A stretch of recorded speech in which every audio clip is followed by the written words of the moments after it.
Hello children, ఈరోజు మన acids bases and సాల్ట్స్లో పార్ట్ 9 డిస్కస్ చేసుకోబోతున్నాము. Please subscribe this channel.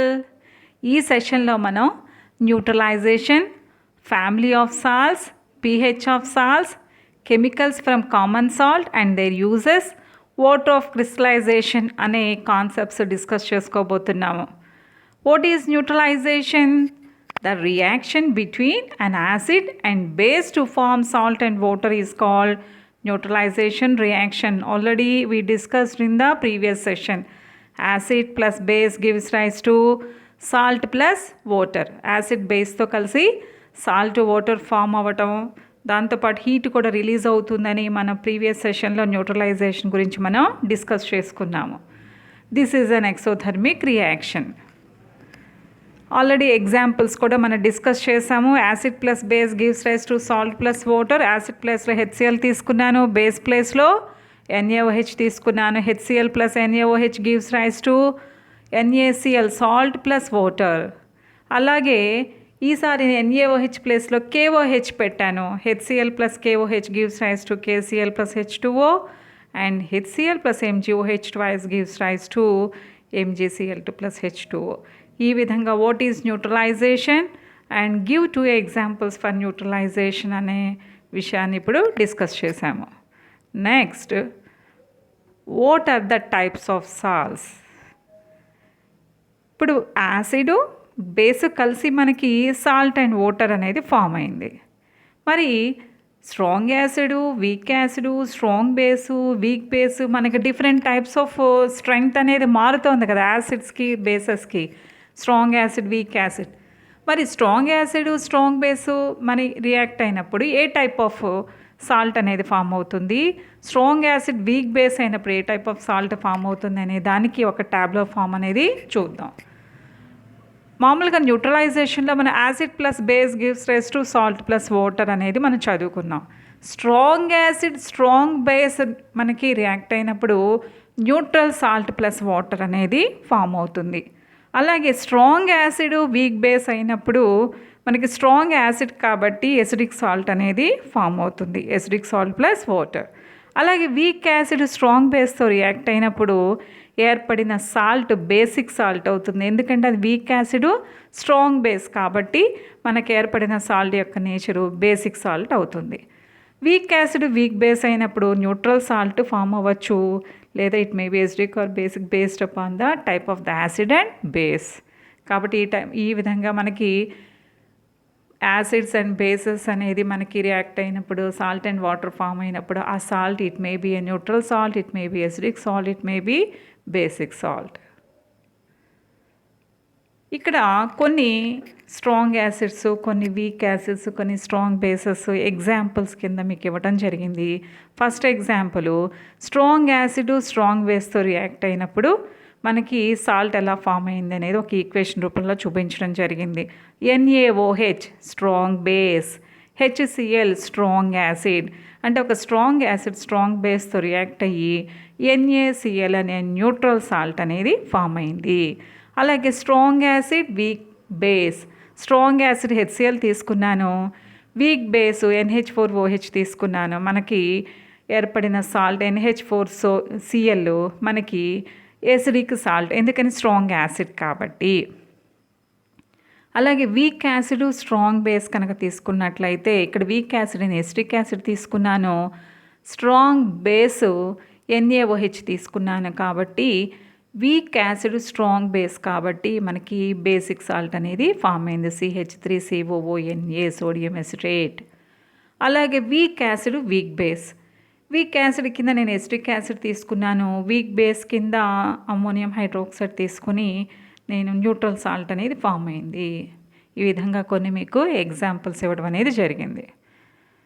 అంటే మనకి స్ట్రాంగ్ యాసిడ్ స్ట్రాంగ్ బేస్ ఉన్నప్పుడు neutral salt, strong acid weak base ఉన్నప్పుడు acidic salt, weak acid strong base ఉన్నప్పుడు బేసిక్ సాల్ట్ ఫామ్ అవుతాయని మనకి ఈ ఎగ్జాంపుల్స్ ద్వారా మనకి అర్థమైంది.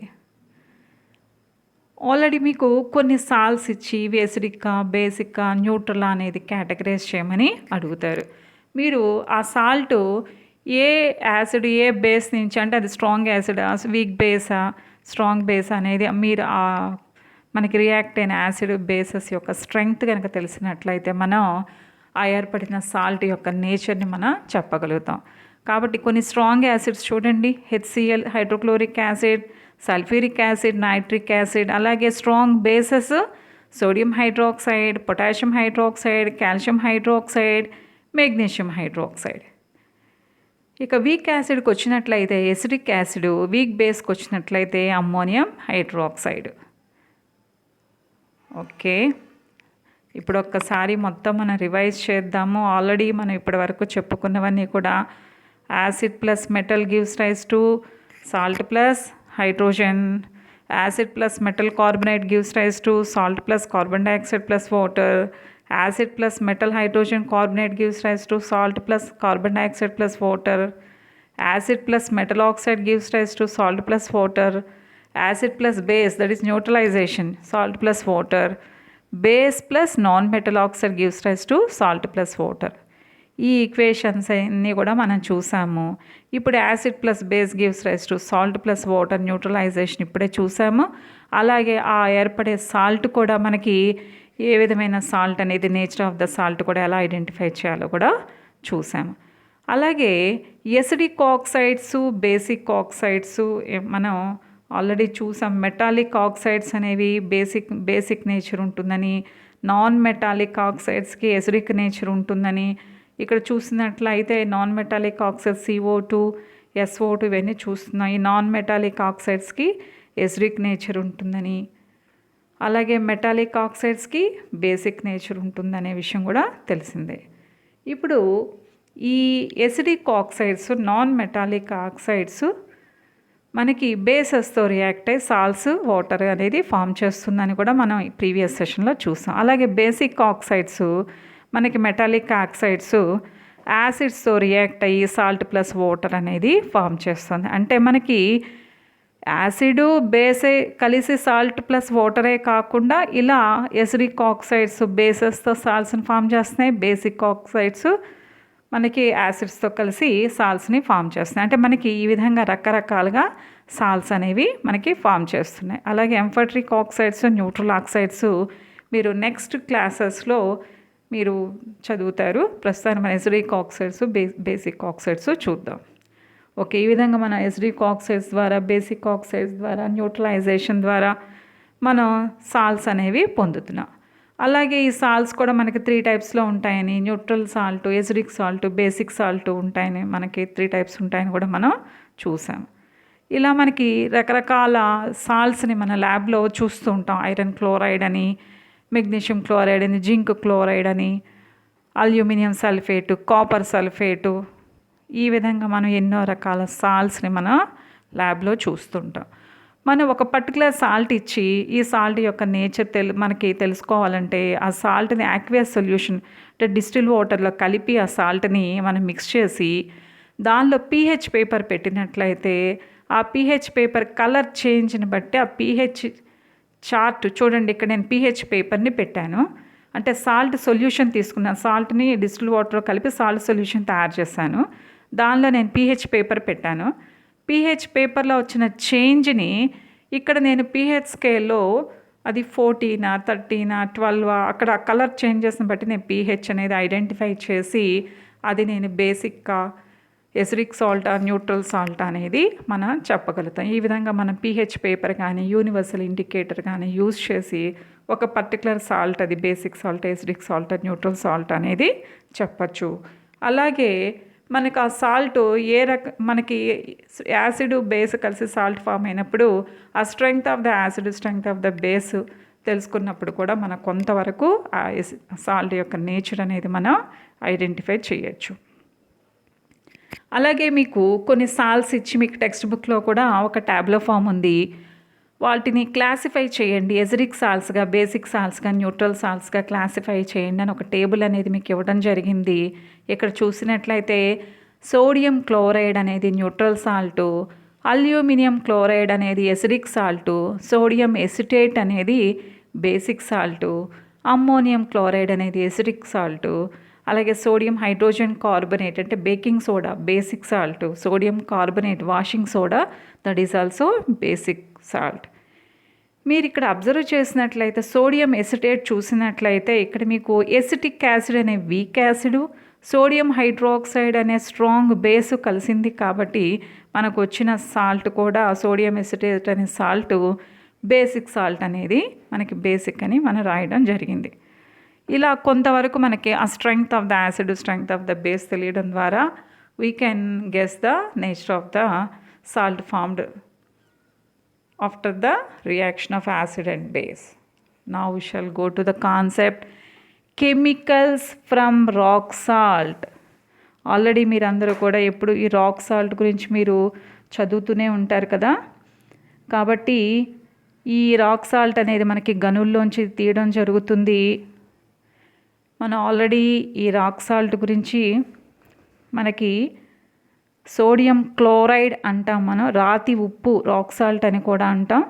ఇది మనకి బ్రౌన్ డార్క్ బ్రౌన్ కలర్లో కూడా ఉంటుంది. ఇది కొంత అంటే మనకి కొన్ని దీనిలో మలినాలతో కలిసి వీటిలో మనకి ఈ రాక్ సాల్ట్ అనేది మనకు దొరుకుతుంది. దీన్ని మన గనుల్లోంచి తవ్వి తీయడం జరుగుతుంది. ఇది క్రిస్టల్స్ ఫార్మాట్లో కూడా మనకి దొరుకుతుంది. అలాగే సముద్ర జలాల్లో ఎండిపోవటం వల్ల ఈ రాక్ సాల్ట్ అనేది మనకి మేటల్లాగా ఏర్పడటం జరుగుతుంది. వీటిని మనం తవ్వి ఈ రాక్ సాల్ట్ని తీయడం అనేది జరుగుతుంది. ఈ మనం ఆల్రెడీ కామన్ సాల్ట్ అని మనం రోజు వింటాం సోడియం క్లోరైడ్ అని. ఈ సోడియం క్లోరైడ్ నుంచి మనం చాలా రా మెటీరియల్స్, మనకి చాలా కెమికల్స్ తయారు చేయడానికి కామన్ సాల్ట్ అనేది మనం రా మెటీరియల్గా వాడతాము. ఈ కామన్ సాల్ట్ నుంచి మనం sodium hydroxide, bleaching powder, baking soda, washing soda ఇలా ఎన్నో రకాల పదార్థాలని మనం తయారు చేసుకోవచ్చు. ఫస్ట్ మనం సోడియం హైడ్రాక్సైడ్ గురించి డిస్కస్ చేద్దాం. కామన్ సాల్ట్ నుంచి సోడియం హైడ్రాక్సైడ్ని ఎలా ప్రిపేర్ చేస్తారో చూద్దాం. ఈ కామన్ సాల్ట్ నుంచి సోడియం హైడ్రాక్సైడ్ ప్రిపరేషన్కి మనం క్లోరో ఆల్కలీ ప్రాసెస్ అనేది వాడతాం. ఇక్కడ క్లోర్ మీన్స్ క్లోరిన్, ఆల్కలీ అంటే సోడియం హైడ్రాక్సైడ్. అందుకే మనకి ఇక్కడ క్లోరిన్, సోడియం హైడ్రాక్సైడ్ రెండు కూడా మనం ఈ రియాక్షన్లో ఈ ప్రాసెస్లో మనం బై ప్రోడక్ట్స్గా మనకు క్లోరిన్ కూడా వస్తుంది కాబట్టి మనం క్లోరో ఆల్కలీ ప్రాసెస్ అన్నాము. ఇక్కడ మనకి బ్రైన్ అనే మాట వాడుతూ ఉంటారు. అంటే యాక్వియస్ సొల్యూషన్ ఆఫ్ సోడియం క్లోరైడ్నే మనం బ్రైన్ అంటాం. ఎప్పుడైతే మనకి ఈ బ్రైన్ సొల్యూషన్లోకి ఎలక్ట్రిసిటీ పాస్ చేశారో అది సోడియం హైడ్రాక్సైడ్గా విడిపోవటం వల్ల మనకి ఈ సోడియం హైడ్రాక్సైడ్ మనకి క్లోరిన్ ఇవన్నీ కూడా మనకి ప్రొడక్ట్స్గా ఈ క్లోరో ఆల్కలీ ప్రాసెస్లో మనం పొందొచ్చు. We shall see chloro alkali process. ఇక్కడ మీరు చూసినట్లయితే మనకి క్యాథోడు, యానోడు అంటే ఇక్కడ మనకి రెండు క్యాథోడ్గా ఇక్కడ మనకి క్యాథోడ్ మధ్యలో మీరు యానోడ్ చూడొచ్చు. ఎప్పుడైతే మనం ఈ క్లోరో ఆల్కలీ ప్రాసెస్లో ఎలక్ట్రిసిటీని పంపించాం బ్రైన్ సొల్యూషన్లోకి, ఈ మధ్యలో యానోడ్ దగ్గర మనకి క్లోరిన్ గ్యాస్ అనేది మనం పొందొచ్చు. అలాగే మనకి 2 ఎండ్స్లో క్యాథోడ్స్ ఉన్నాయి. ఒక క్యాథోడ్ దగ్గరేమో మనకి హైడ్రోజన్ గ్యాస్, రెండో క్యాథోడ్ దగ్గరేమో సోడియం హైడ్రాక్సైడ్ మనం పొందొచ్చు. అంటే ఈ క్లోరో ఆల్కలీ ప్రాసెస్లో we can get hydrogen gas, we can get chlorine gas, we can get sodium hydroxide. అన్నీ కూడా యూస్ఫుల్ ప్రోడక్ట్సే మనం పొందుతున్నాం. మనం ఈ హైడ్రోజన్ గ్యాస్ మనం ఎన్నో రకాలుగా వాడతాం, ఫ్యూయల్గా వాడతాము. అలాగే మనం అమ్మోనియా ఫర్టిలైజర్స్గా వాడతాము. అలాగే క్లోరిన్ గ్యాస్ మన వాటర్ ట్రీట్మెంట్కి వాడతాము. అలాగే మన పీవీసీకి వాడతాము, డిస్ఇన్ఫెక్టెంట్స్గా వాడతాము, పెస్టిసైడ్స్లో వాడతాం. క్లోరిన్ గ్యాసెస్ వల్ల మనకి lot of uses are there. అలాగే సోడియం హైడ్రాక్సైడ్ డీగ్రీజింగ్ మెటల్స్కి వాడతాము, సోప్స్ అండ్ డిటర్జెంట్స్ ప్రిపరేషన్లో వాడతాము, పేపర్ మేకింగ్లో వాడతాము, ఆర్టిఫిషియల్ ఫైబర్స్లో వాడతాం. అంటే ఇన్ని ఉపయోగాలున్న hydrogen, chlorine, sodium hydroxide we're getting from chloro alkali process. Chloro alkali process. ఒకసారి ఇక్కడ కెమికల్ ఈక్వేషన్ చూద్దాం. 2NaCl plus 2H2O gives rise to 2NaOH plus Cl2 plus H2. అంటే మనం బ్రైన్ సొల్యూషన్ అన్నాం అంటే సోడియం క్లోరైడ్ని మనం యాక్వియస్ కంటెంట్లో మనం తీసుకున్నట్లయితే దాన్నే మనం బ్రైన్ సొల్యూషన్ అంటామని కూడా ఇప్పుడే డిస్కస్ చేసుకున్నాము. బ్రెయిన్ సొల్యూషన్లో ఎలక్ట్రిసిటీని పంపించడం ద్వారా మనం we can get hydrogen and sodium hydroxide at cathodes and chlorine at anode, that is 2NaOH plus Cl2 plus H2. These are the important products from chlor-alkali process. Chlor-alkali process. Chlor means chlorine, alkali means sodium hydroxide.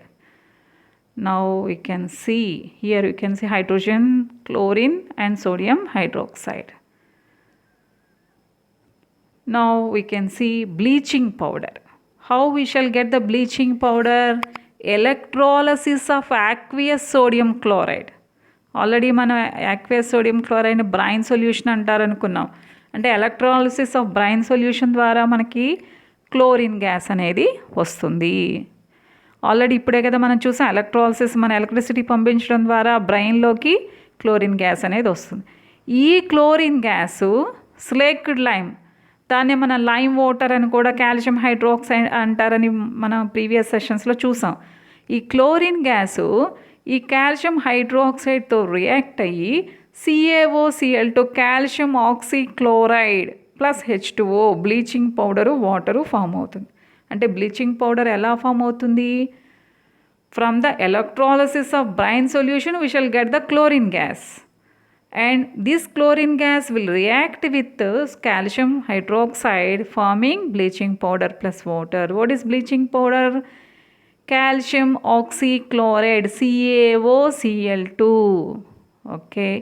Now we shall see the uses of bleaching powder. Here you can see as a bleaching agent in textile and paper industry, as an oxidizing agent in chemical industries, as a reagent in the preparation of chloroform, as a disinfecting in the purification of water. మీరు గుర్తుపెట్టుకోవడానికి వీలుగా ఇక్కడ చూడండి bleaching agent, bleach మీకు figure చూపించడం జరిగింది. Oxidising agent, reagent, disinfectant. మీరు గుర్తుపెట్టుకోవడానికి వీలుగా BORD బోర్డ్ అని రాయటం జరిగింది. B means bleaching agent, O means oxidizing agent, R means reagent, D means disinfecting reagent. B means bleaching agent, O means oxidizing agent, R means reagent, D means disinfecting. ఈ విధంగా మీరు board అని గుర్తుపెట్టుకున్నట్లయితే, bleaching powder board అని గుర్తుపెట్టుకున్నట్లయితే మీరు you can write the uses of bleaching powder very easily. ఈ విధంగా మీకు ఏదైనా కష్టంగా ఉన్నప్పుడు, కష్టమైన విషయాలు వచ్చినప్పుడు ఇలా మీరు షార్ట్ కట్స్ అనేవి, కొన్ని న్యూమనిక్స్ అనేవి మీరు తయారు చేసి పెట్టుకున్నట్లయితే ఈజీగా పాయింట్స్ అన్నీ మిస్ అవ్వకుండా గుర్తుపెట్టుకోవచ్చు. Next we can see the baking soda. ఈ బేకింగ్ సోడానే మనం ఏమంటాం? Sodium hydrogen carbonate or sodium bicarbonate. NaCl plus H2O plus CO2 plus NH3 sodium chloride, water, carbon dioxide, ammonia కలిసి మనకి ఈ బేకింగ్ సోడా అనేది సోడియం హైడ్రోజన్ కార్బనేట్ అనేది ఏర్పడుతుంది. బై ప్రొడక్ట్గా మనకి అమ్మోనియం క్లోరైడ్ అనేది వస్తుంది. అంటే ఇక్కడ మనకి 2 స్టెప్స్ జరుగుతాయి చూడండి. అమ్మోనియా, వాటరు, కార్బన్ డైఆక్సైడ్ కలిసి NH4HCO3 ఫామ్ అవుతుంది. ఈ NH4HCO3 NaClతో కలిసి NaHCO3గా ప్లస్ NH4Cl ఫామ్ అవుతుంది. టోటల్ ఈ రెండింటిని కలిపి టోటల్ ఫైనల్గా NaCl plus H2O plus CO2 plus NH3 gives rise to NaHCO3 plus NH4Cl. ఇక్కడ ఇవి ఫార్మేషను, వీటికి సంబంధించిన ఈక్వేషన్స్ మీరు గుర్తుపెట్టుకోవాలమ్మా. అందుకని మీరు ఏం చేస్తారంటే ఒక చోట రాసుకోండి, ఈక్వేషన్స్ అని రాసుకొని ఒక చోట పెట్టుకున్నట్లయితే మీరు ఈజీగా మీకు వీలున్నప్పుడు అలా రివైజ్ చేస్తే 1-4 సార్లు బాగా గుర్తుంటాయి. Now we can see the preparation of sodium hydrogen carbonate. Here you can see H2O and NH3 and also CO2, and you can see NaHCO3. Here what are the products, what are the reactants? NaCl, H2O, CO2, NH3. What are the products? Baking soda, that is NaHCO3 plus NH4Cl. NaCl, H2O, CO2, NH3 are the reactants. Here you can see H2O, NH3, CO2 and NaCl. We got the NaHCO3. From NaHCO3 we got Na2CO3, and on heating NaHCO3 we shall get the Na2CO3 also, that is sodium carbonate. What are the uses of this sodium bicarbonate, sodium hydrogen carbonate?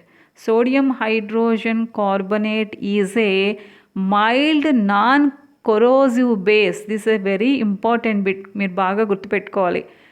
Sodium bicarbonate is a mild non corrosive base. అలాగే baking soda వేరు, baking powder వేరు. Baking powder is equal to baking soda plus a mild edible acid. Edible అంటే తినగలిగే, అంటే ఒక mild యాసిడ్తో baking soda అంటే sodium hydrogen కార్బోనేట్తో ఒక మైల్డ్ ఎడిబుల్ యాసిడ్ని కలిపినప్పుడు దాన్ని బేకింగ్ పౌడర్ అంటారు. ఆ mild edible acid tartaric acid, చింతపండు లాంటిది ఏదో సంవోట్ అలాంటి మైల్డ్ ఎడిబుల్ యాసిడ్ యాడ్ చేస్తారు. That is baking powder is equal to baking soda plus a mild edible acid such as tartaric acid. Okay, ఇప్పుడు NaOH ఇప్పుడు already ఇప్పుడే మనం చూసాము. ఎప్పుడైతే సోడియం బైకార్బోనేట్ని మనం వేడి చేస్తామో అప్పుడు మనకి sodium carbonate plus water CO2 అనేది ఫామ్ అవుతుంది. ఇదే క్వశ్చన్ మనకి ఎందుకు కేక్ ప్రిపేర్ చేసేటప్పుడు బేకింగ్ పౌడర్ వాడతారు, ఎందుకు కేక్ స్పాంజీగా సాఫ్ట్గా రావడానికి, ఎందుకు బేకింగ్ పౌడర్ని మనం యాడ్ చేసినప్పుడు కేక్ సాఫ్ట్గా స్పాంజీగా ఎందుకు వస్తుంది అనే క్వశ్చన్ అడిగినప్పుడు, ఎప్పుడైతే బేకింగ్ పౌడర్ని హీట్ చేస్తారో కార్బన్ డైఆక్సైడ్ గ్యాస్ రిలీజ్ అవుతుంది. ఆ కార్బన్ డైఆక్సైడ్ గ్యాస్ రిలీజ్ అవుతూ బయటకు వచ్చేటప్పుడు మనకి కొన్ని హోల్స్ అనేవి మనకి ఏర్పడతాయి కాబట్టి పోరస్గా ఉంటుంది. కాబట్టి కేకు సాఫ్ట్గా స్పాంజీగా ఉంటుంది అని మనం ఆన్సర్ రాయవలసి ఉంటుంది. అంటే బేకింగ్ పౌడర్ని వేడి చేసినప్పుడు మనకి మనం బేకింగ్ సోడాని మనకి వేడి చేసినప్పుడు ఏమొస్తుంది? Na2CO3 వస్తుంది, కార్బన్ డైఆక్సైడ్ వస్తుంది, వాటర్ వస్తుంది. 2NaHCO3 gives rise to, on heating, Na2CO3 plus H2O plus CO2. That is baking soda plus tartaric acid, that is the edible acid.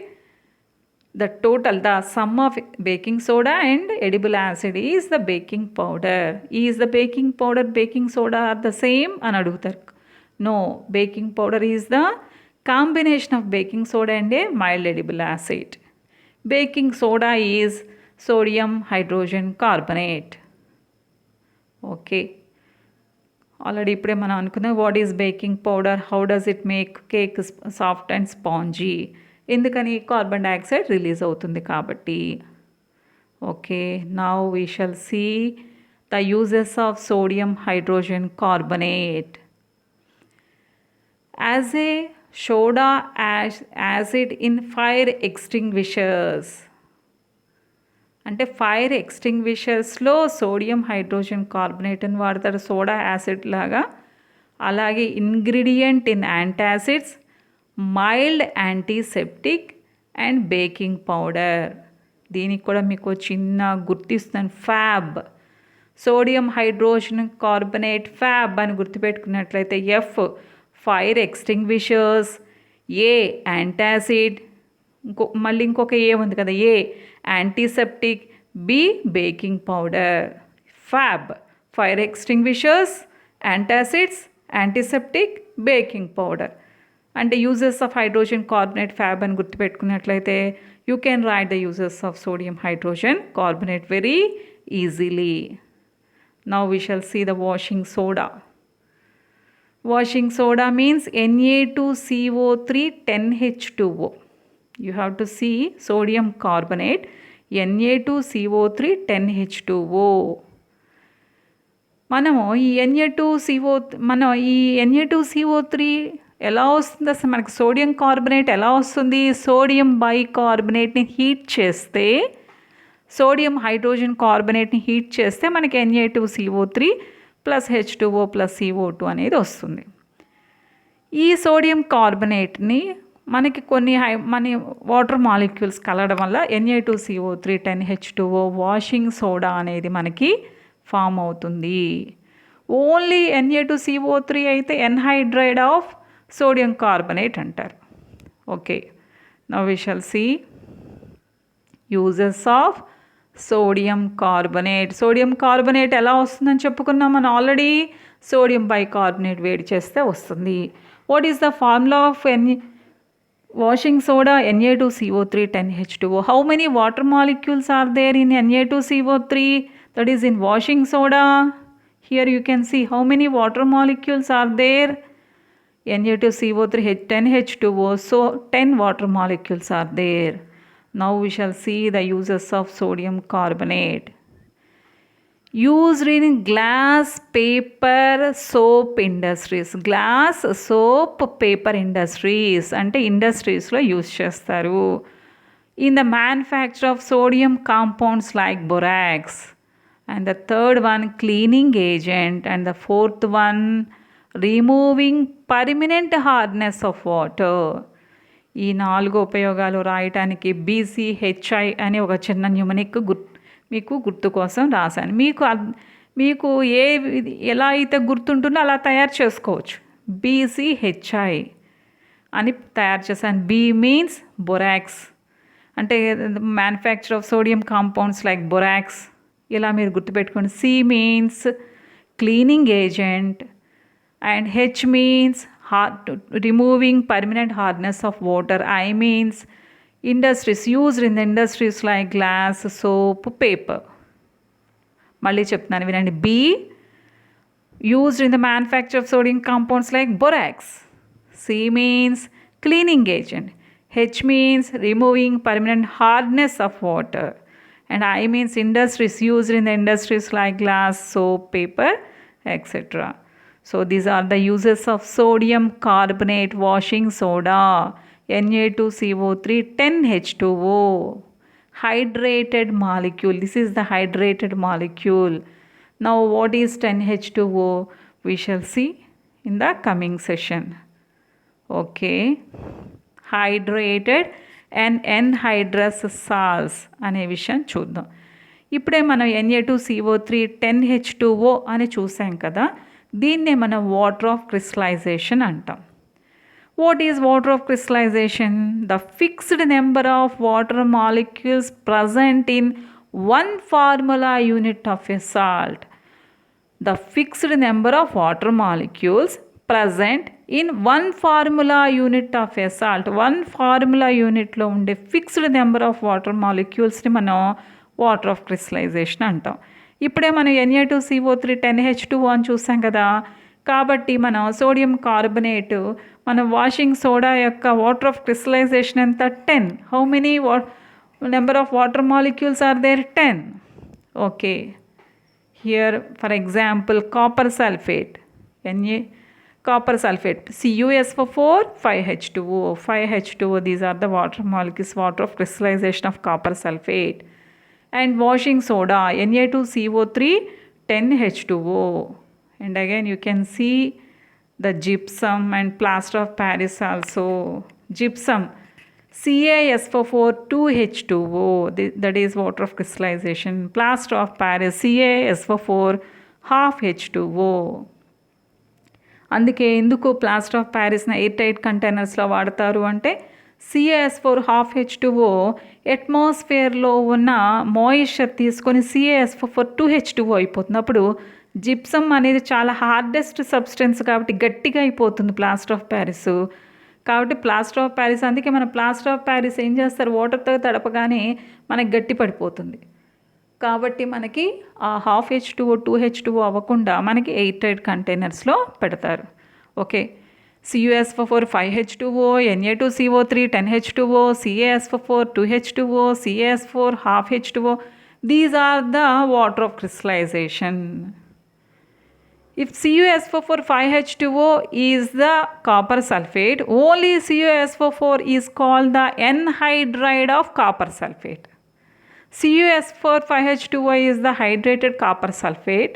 Only CuSO4 is the anhydride of the copper sulfate. Now we shall see an experiment. We shall do an activity to see the water of crystallization of copper sulfate. What is the formula for copper sulfate? CuSO4 5H2O. నేను ఈ activity చేయడానికి ఒక test ట్యూబ్లో copper sulphate ఒక 5 grams తీసుకున్నాను. 5 grams copper సల్ఫేట్లో తీసుకొని, copper sulphate ఏ కలర్లో ఉంది? బ్లూ కలర్లో ఉంది.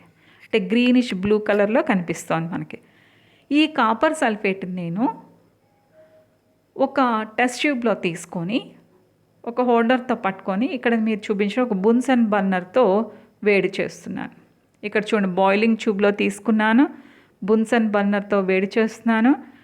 అలాగే నేను టెస్ట్ ట్యూబ్ హోల్డర్తో పట్టుకున్నాను, కాపర్ సల్ఫేట్ని బాగా వేడి చేస్తున్నాను. మీరు అబ్జర్వ్ చేసినట్లయితే కాపర్ సల్ఫేట్ వేడి చేసినప్పుడు చూడండి, వేడి చేస్తుంటే సెకండ్ డయాగ్రామ్ చూడండి, మనం అలా వేడి చేస్తే కాపర్ సల్ఫేట్ బ్లూ కలర్ నుంచి కలర్లెస్గా మారిపోతుంది. ఎప్పుడైతే మనం కాపర్ సల్ఫేట్ని వేడి చేసామో, వేడి చేసినప్పుడు ఆ blue colour copper sulphate white కలర్లోకి టర్న్ అప్ అయిపోతుంది. అలాగే ఇంకొక అబ్జర్వేషను, ఆ టెస్ట్ ట్యూబ్ గోడల మీద మనకి చిన్న చిన్న వాటర్ డ్రాప్లెట్స్ కనిపిస్తాయి, మనకి నీటి బిందువులు.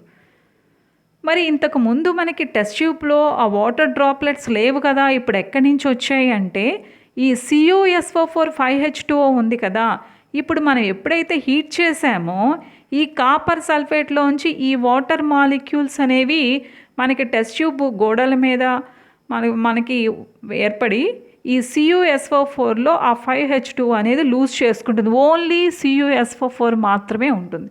అంటే ఎన్హైడ్రస్ కాపర్ సల్ఫేటు మనకి ఇప్పుడు ఏర్పడింది. అంటే no water molecules are there, only CuSO4. ఇప్పుడు మనకది కలర్లెస్గా ఉంది. ఇప్పుడు మళ్ళీ ఒకవేళ మనకి ఆ కలర్లెస్గా ఉన్న ఎన్హైడ్రస్ కాపర్ సల్ఫేట్లో 1 or 2 drops కనుక మనం వేసినట్లయితే, వాటర్ డ్రాప్స్ వేస్తే మళ్ళీ బ్లూ కలర్లోకి చేంజ్ అవుతుంది. అంటే ఎన్హైడ్రస్ కాపర్ సల్ఫేటు కలర్లెస్గా ఉంది. ఎప్పుడైతే మనం వాటర్ మాలిక్యూల్స్ యాడ్ చేసామో CuSO4 5H2O అది మనకి బ్లూ కలర్లో మనకి కనిపిస్తుంది. కాబట్టి ఈ ఎక్స్పెరిమెంట్ ఇంపార్టెంట్. అలాగే what are the observations you observed when you heated the copper sulphate అని అడుగుతారు. కాపర్ సల్ఫేట్ని హీట్ చేసినప్పుడు 2 అబ్జర్వేషన్స్ అనేది మనం చూస్తాం. The first observation, the colour change from blue to white, that is colorless. And the second observation, we observed some water droplets on the walls of the test tube గోడల మీద మనం కొన్ని droplets అనేవి చూస్తాం. కాబట్టి ఈ రెండు మనం అబ్జర్వేషన్స్గా రాసుకోవచ్చు. What do you observe when copper sulphate crystals are heated in a dry test tube అన్నప్పుడు ఈ అబ్జర్వేషన్స్ రాయాలి. అంటే కాపర్ సల్ఫేట్ తీసుకున్నాము, బ్లూ కలర్ కాపర్ సల్ఫేటు అంటే CuSO4 5H2O తీసుకున్నాం, వేడి చేసాము, ఎన్హైడ్రస్ కాపర్ సల్ఫేట్ CuSO4 ఏర్పడింది. ఈ వాటర్ మాలిక్యూల్స్ గోడల మీద మనకి ఫామ్ అయ్యాయి, కలర్లెస్గా మారింది. ఎప్పుడైతే మళ్ళీ వాటర్ పోసామో ఈ కలర్లెస్ కాస్త బ్లూ కలర్లోకి మారింది. Okay. Plaster of Paris should be stored in moisture proof containers. Why? Because CuSO4 5H2O is the plaster of Paris. ఎప్పుడైతే మనం వాటర్ యాడ్ చేస్తాం, మనకి అట్మాస్ఫియర్లో ఉన్న మాయిశ్చర్ని తీసుకున్నది జిప్సమ్గా మారిపోతుంది, హార్డెస్ట్ సబ్స్టెన్స్ అవుతుంది. కాబట్టి to avoid the contact of moisture they should be stored in moisture proof containers. Okay. ఇప్పుడు మళ్ళీ ఒకసారి చూద్దాం ఈ ఎక్స్పెరిమెంటు. చూడండి, ఫస్ట్ టెస్ట్ ట్యూబ్లో తీసుకున్నాను, బ్లూ కలర్ కాపర్ సల్ఫేట్ వేడి చేశాను నేను. వేడి చేసినప్పుడు కలర్లెస్గా మారింది. అలాగే టెస్ట్ ట్యూబ్ గోడల మీద మనకి వాటర్ డ్రాప్లెట్స్ ఏర్పడ్డాయి. మళ్ళీ ఈ వాటర్ డ్రాప్లెట్స్ మీద నేను కొంచెంగా వాటర్ పోస్తున్నాను. ఎప్పుడైతే నేను ఈ కలర్లెస్ దాని మీద వాటర్ పోస్తానో మనకు అప్పుడు వెంటనే బ్లూ కలర్ అనేది ఫామ్ అవుతుంది. ఓకే, ఇక్కడ చూడండి ఆ డిఫరెన్స్ చూడండి. Hydrated salt of copper sulphate CuSO4 5H2O అనేమో బ్లూ కలర్లో కనిపిస్తుంది.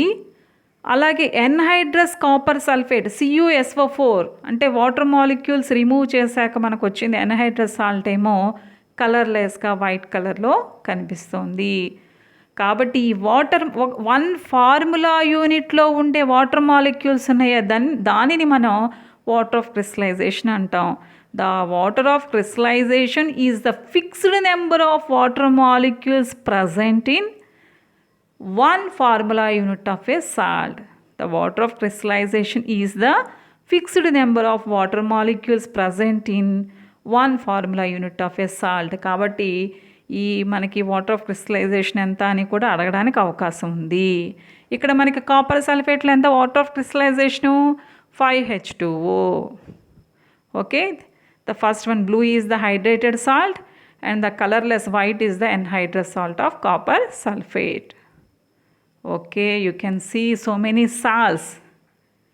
మనం ల్యాబ్లో రకరకాల సాల్ట్స్ చూస్తుంటాం. Cobalt nitrate, calcium nitrate, nickel sulphate, manganese sulphate, copper sulphate, chromium potassium sulfate. These are all the hydrated salts. If you remove the water of crystallization, we shall get the anhydrous salts. We can get the anhydrous salts. Okay, so many salts we had seen. Cobalt nitrate, calcium nitrate, nickel sulfate. చూడండి ఎలా nickel sulphate ఏ కలర్లో ఉందో. ఇలా మనకి different types of salts మనం రోజు చూస్తూ ఉంటాం. ఈ సాల్ట్స్ వల్ల మనకి చాలా యూజెస్ కూడా ఉన్నాయి. అమ్మోనియం క్లోరైడ్ దేంట్లో వాడతాం? టార్చ్ బ్యాటరీస్లో వాడతాము. అమ్మోనియం నైట్రేట్ దేంట్లో వాడతాం? ఫెర్టిలైజర్స్లో వాడతాము. కాల్షియం క్లోరైడ్ దేంట్లో వాడతాము? యాజ్ ఏ డ్రైయింగ్ ఏజెంట్గా. Iron sulphate in iron tablets. Magnesium sulphate మెడిసిన్స్లో వాడతాము. పొటాషియం నైట్రేట్ని గన్ పౌడర్ ప్రిపరేషన్లో వాడతాము. Silver bromide in photography. Sodium chloride making NaOH. మనకు ఉప్పు తెలుసు కదా, sodium chloride. Sodium stearate in making soaps. ఈ విధంగా మనం డైలీ లైఫ్లో సాల్ట్స్ని మనం ఎన్నో రకాల ప్రొడక్ట్స్ తయారు చేయడానికి మనం వాడుతూ ఉంటాము. Okay, please subscribe this channel. Thank you.